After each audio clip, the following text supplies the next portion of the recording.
Hello my dear students, I hope all of you are fit and fine.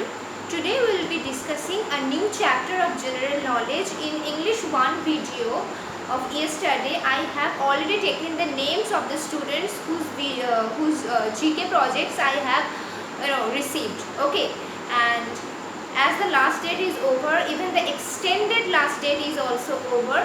So I am not going to accept any more project. If you have any proper reason, write an application. After that I will accept any project. Write a proper application or show me any proof if you want to claim that yes miss I have submitted but you did not take my name. Show me the proof or anything like that. Okay, and do submit the worksheets regularly. I have told this several times. I don't want to repeat the same thing again. Okay, now you open page number 37, the chapter Medical Diagnostic Tools, lesson number 31, page number 37.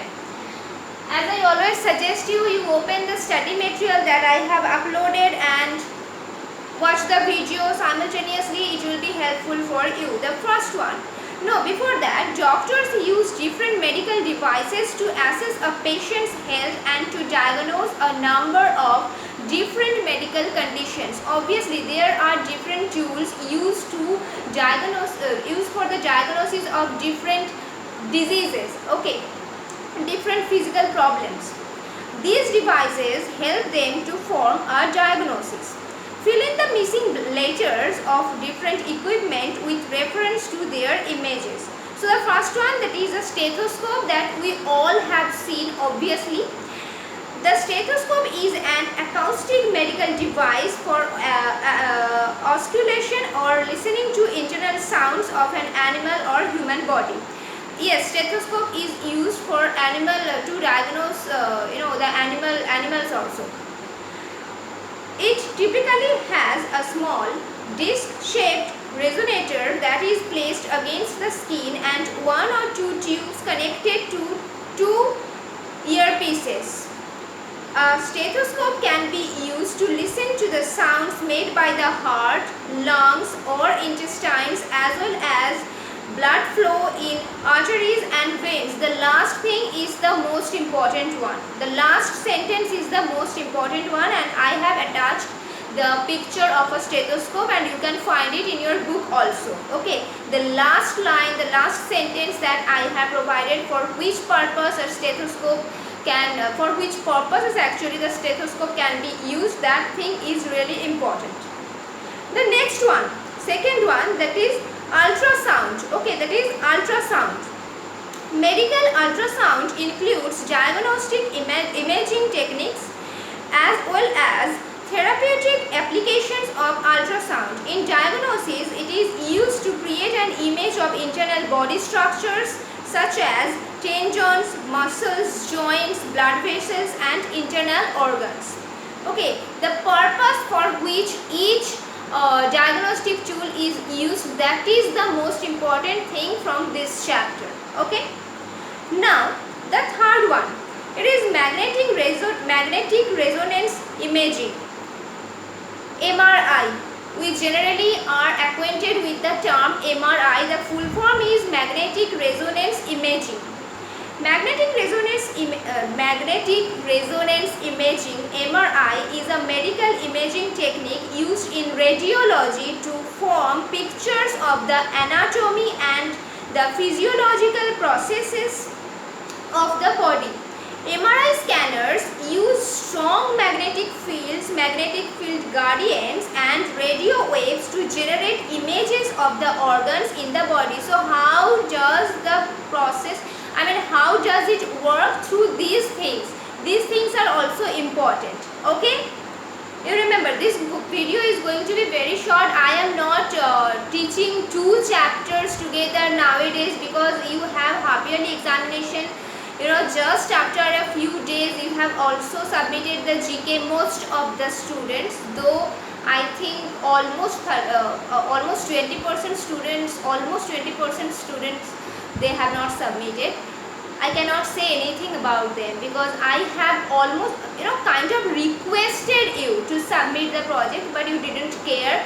So whether as I said, whether I am unfortunate or you are unfortunate. Other than that, I really think that now we should just learn one chapter in a week and learn that thing properly.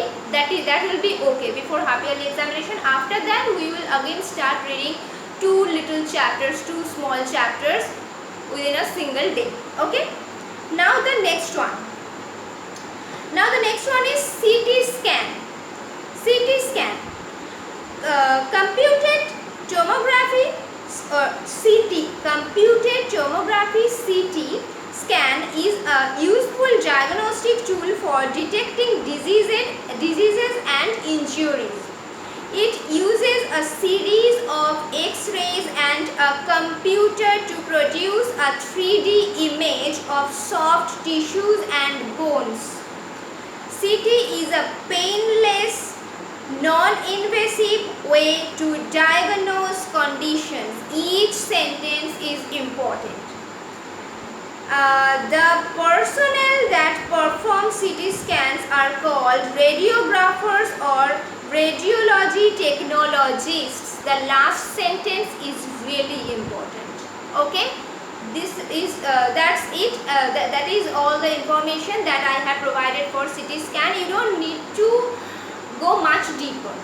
Okay, you just read these things. It will be helpful for you and it will be enough for you. Okay, obviously if you want to grab more concepts, if you want to grab more knowledge, that I will always encourage you. You can search in Google. You are going to get so many information there. Okay. Now the fifth one, that is X-ray. An X-ray or X-radiation is a penetrating form of high energy electromagnetic radiation. X-rays can be used to examine most areas of the body. They are mainly used to look at the bones and joints, although they are sometimes used to detect problems affecting soft tissues such as internal organs. About X-ray we all have a general idea. Okay, but it doesn't only help us to detect problems with bones and muscles. Sometimes with the problems of soft tissues also can be detected through X-ray, X-radiation. Okay. Now the sixth one, a long name, positron emission tomography. Positron emission tomography. Positron emission tomography, PET, is a functional imaging technique that uses radioactive substances known as radio tracers to visualize and measure changes in metabolic processes and in other physiological activities including blood flow, regional chemical composition and absorption. In general, PET scans may be used to evaluate organs and or tissues for the presence of disease or other conditions. PET may also be used to evaluate the function of organs such as the heart or brain. So it can evaluate the function of different organs such as heart and brain. It can, as you can see, it can where did it go? Wait. It is a process, it is a functional imaging technique that uses radioactive substances known as radio tracers, which is important. And what does it do? It helps us to visualize and measure changes in metabolic processes. This is also important. Okay. Now the next one, that is laser. These names are actually common, though maybe we don't know about them very much clearly, but these names are common. Medical lasers are medical devices that use precisely focused light sources to treat or remove tissues.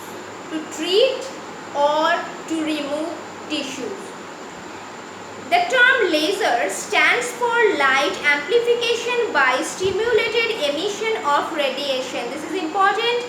Laser light has a specific wavelength and it is focused focused in a narrow beam to create a very high intensity light.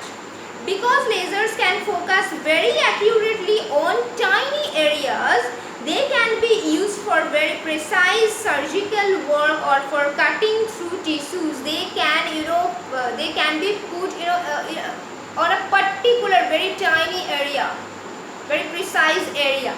That is the powerful point about this thing. Okay. Now the last one, but not the least one, electrocardiogram.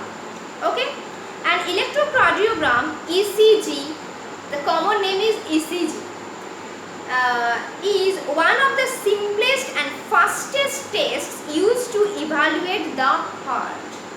So what is one of the fastest and simplest tests to evaluate heart?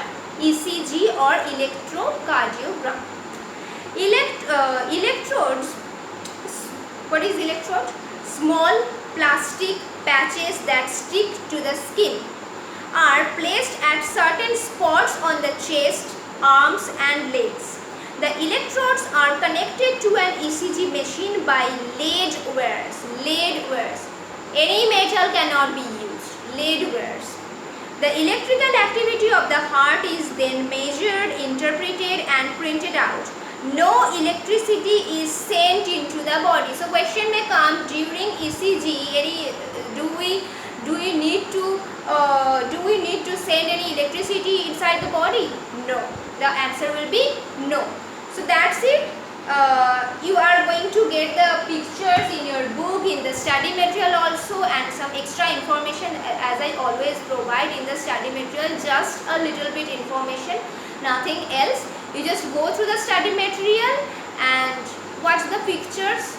Okay, you will be able to understand the things in a better way and then solve the worksheet and submit the worksheet positively. I am providing very few questions nowadays just because you are going to get your half yearly examination, and I am teaching one chapter only. That is also a reason how many questions can be given from one chapter only. Okay, otherwise irrelevant, unimportant questions will be there. I just don't want to do that. Only important questions are being provided in the worksheet, so submit the worksheet properly.